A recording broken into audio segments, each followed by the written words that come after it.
Donc, Saluka et ça juste le nécessaire. Donc, comme je vous l'avais parlé une fois, nous pourrons faire une pause, par exemple, aujourd'hui et parler de la platine ici et des types de connexions et des forces qui appliquent ici. Donc, le design est fait de telle sorte en respectant aussi les calculs de structure, la résistance des matériaux. Et donc, nous allons essayer de voir qu'est-ce qui se passe au niveau de cette connexion-là, ok? Donc, qu'est-ce qui s'est passé ici? C'est juste l'effet du moment qui s'est passé ici. Et rien d'autre. Quand vous voyez un peu le sens, quand vous voyez un peu le sens, vous avez l'impression qu'il y a une force qui a tiré comme ça. Ok? Et puis il y a une force qui a tenté d'appuyer celui-là ici. Ok? Et qu'est-ce que ça? Ce n'est que le moment. Ce n'est que le moment qui s'est passé ici. Donc, c'est très très très important. Ça ne ment pas, c'est l'effet physique des événements. Donc, c'est l'effet physique de la nature. Et quand on vient à ce niveau, vous voyez un peu comment la platine s'est comportée. Vous voyez comment ça s'est tordu. Ok, c'est exactement ce qui s'est passé et la fissure ici. Bing. Presque toute la structure a collapsé. C'est incroyable. C'est vraiment incroyable ce qui s'est passé ici. C'est terrible. On a l'impression que rien n'a été dimensionné et qu'il n'y a même pas eu de ferrage au niveau du béton, des semelles, des fondations. Et quand on regarde de près même la structure elle-même, la structure métallique là, on a l'impression que ce ne sont pas vraiment des IPN qui ont été utilisés en lieu des poteaux. On a bien l'impression que ce sont des des tubes carrés, etc. Des histoires de... C'est pas vraiment conforme quand on regarde. On a bien l'impression que il y a eu un sous-dimensionnement, quelque chose qui n'a pas marché. Est-ce que vous voyez des ferraillages à l'intérieur du béton ici? Moi, je ne vois pas quelque chose. C'est très compliqué. Et donc, le moment, il ne ment pas. C'est clair, c'est l'effet. Si vous vous amusez, ça va se passer comme ça. Et donc, il faut tenir compte de toutes ces forces-là quand on est en train de dimensionner ces éléments. Très important. Very important. Donc, supposons, si nous considérons ici que le poteau métallique est déposé sur le potelet en béton ici et qu'il n'y a pas de connexion, ça veut dire que, et que nous supposons qu'il y a une force, ok, qui vient là-dessus comme ça. En supposant qu'on a une force comme ça. Et cette force-là, on va la nommer V, c'est une force verticale.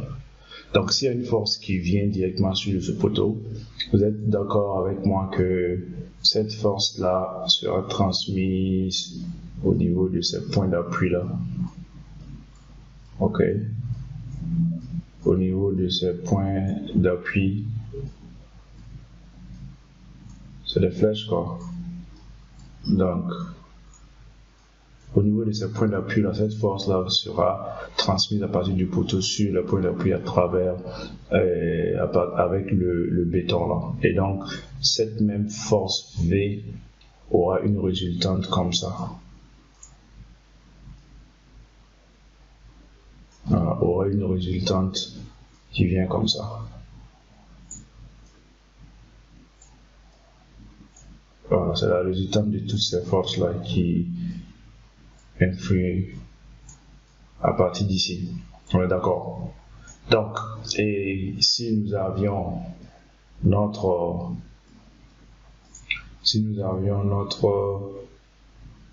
semelle filante, ok, si nous avons notre semelle filante ici,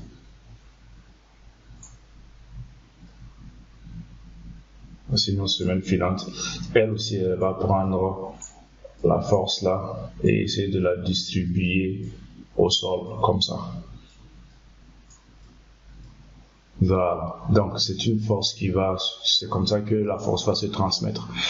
Donc, si c'est une force qui est comme ça, verticale et qui se dirige de cette façon-là, il n'y a pas de problème pour ne pas mettre de connexion.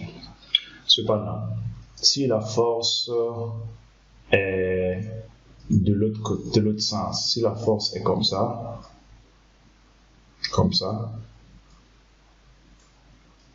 là il y a un problème parce qu'il y aura un déplacement qui serait comme ça.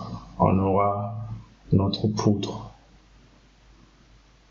Notre poteau va se déplacer comme ça. Le poteau va se déplacer. Ça va se déplacer comme ça, vers le haut. Parce qu'il y a rien qui le retient avec le poutelet en béton ici. Donc, s'il y a une force comme ça, logiquement, elle va partir. Aussi, s'il y a une force comme ça aussi, comme ça, une force horizontale, comme ça, le poteau va se déplacer et venir là. Il y aura un déplacement horizontal du poteau. On aura un déplacement comme ça, dans ce sens-là. Voilà. Donc, c'est pour cela qu'il faut faire la connexion. Fixer le poteau au poteau en béton qui est en bas. Donc nous aurons alors ce poteau, cette connexion qui est là, qui permet de supprimer le déplacement qui va se passer de façon horizontale.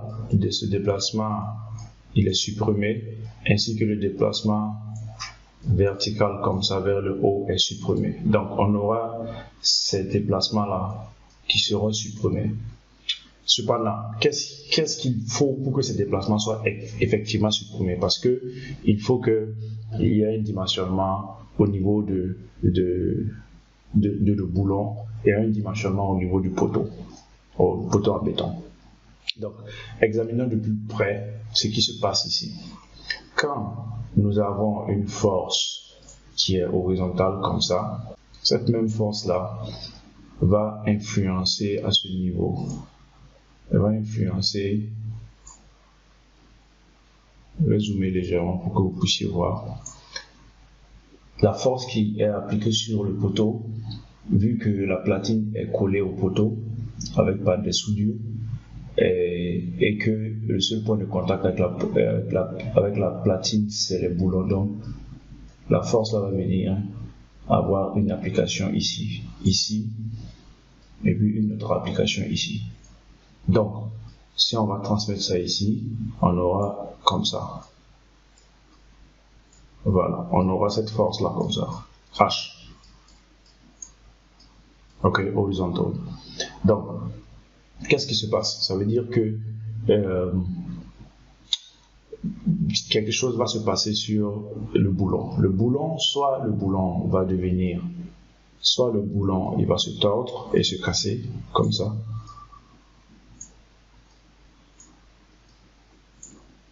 Voilà. Soit le boulon il va se tordre et se casser comme ça, et là le poteau va continuer à se déplacer. Ou bien que si le boulon il résiste, ok, si on a dimensionné de telle sorte que le diamètre du boulon est consistant à résister à cette force, quelque chose va se passer au niveau du concrete, au niveau du béton. Cette partie du béton va vouloir partir. Il y aura des tensions qui seront à ce niveau-là. Les contraintes vont se créer ici et vers ici aussi. Comme ça. Parce que si ça bouge ici, le bas va vouloir partir vers ce côté-là. Et donc, cette partie aussi serait prise par les contraintes. Donc, qu'est-ce qui va se passer? Il va falloir que le poteau aussi, le poteau aussi doit être bétonné et armé. Ça veut dire le poteau en béton, on doit mettre des barres de fer. Vous savez que le béton, il résiste plus en compression et il est nul en tension. Alors qu'ici, nous avons que des tensions qui se passent ici. Donc, les tensions seront renforcées par les barres horizontales Ok, par les barres horizontales qu'on va mettre au niveau du poteau ici. Ok, donc ce sont les barres horizontales qui vont s'assurer qu'il n'y aurait pas ces fissures là dans le béton. S'il n'arrive pas à faire tordre le boulon, il va essayer de faire partir le béton. Donc il faut designer de telle sorte qu'il ne réussisse à faire aucune de ces actions-là. C'est-à-dire le béton ne doit pas se fissurer, le béton ne doit pas partir, le boulon ne doit pas non plus se tordre, il doit résister ou se casser. Donc on aura ça qui va se passer. Donc c'est la raison pour laquelle il faut dimensionner ça et ça, ok, ainsi que le béton qui est là. Ensuite, maintenant, dans l'autre cas où on a une force, dans l'autre cas où nous avons maintenant on a parlé des forces, hein. Maintenant on a parlé de l'effort tranchant et de l'effort normal. Donc ici, nous allons parler du moment fléchissant. Donc supposons maintenant qu'il y a un moment M comme ça qui agit sur ce poteau là. Ça veut dire que le flange qui est ici là, la bride, c'est ça, le flange qui est ici et le flange qui est ici vont se comporter de comment? Quand on a un moment qui se passe comme ça, le moment se décompose en deux forces. Une force qui tire et une force qui push. Ok, donc le moment est comme ça. Il se décompose en deux forces comme ça. Donc qu'est-ce qui va se passer ici? Nous aurons une force qui va tirer ici vers le haut et une force qui va pousser ici vers le bas. Ah. Une force qui va pousser comme ça vers le bas. Ok. Et qu'est-ce qui va se passer à ce niveau-là? Ces boulons-là, ils auront tendance à sortir. Ok, parce que ça tire, la force la tire vers le haut. Ces boulons auront tendance à sortir. Et ces boulons-là, eux, ils auront tendance à rentrer encore plus. Voilà. Et ils auront tendance à rentrer encore plus. Ça veut dire qu'ils doivent être vraiment fixes pour ne pas qu'il y ait un jeu à ce niveau. Ça ne doit pas bouger. Donc, une fois que le béton il est sec, il va les maintenir tous en place. Cependant, voici ce qui se passe ici. Quand nous avons la force qui est en train de tirer, ok, quand nous avons une force qui est en train de tirer, le béton va se comporter comme ça, encore en angle de 45 comme ça. On va voir que cette partie du béton là va vouloir sortir sous l'effet de la force qui est là. Ok, donc il va vouloir sortir en entraînant ça. C'est le béton qui va le maintenir, mais il va vouloir entraîner tout ça avec lui. Donc ça veut dire que encore la nécessité d'avoir des barres horizontales ici pour travailler avec cette tension là. Ok, donc on aura des barres horizontales ici. Maintenant, s'il n'y a pas par exemple cet écrou là, ça veut dire qu'on aura comme seulement une seule barre comme ça qui est ancrée dans le béton. Oui, on aura comme ça une seule barre ancrée dans le béton. Donc qu'est-ce qui va se passer?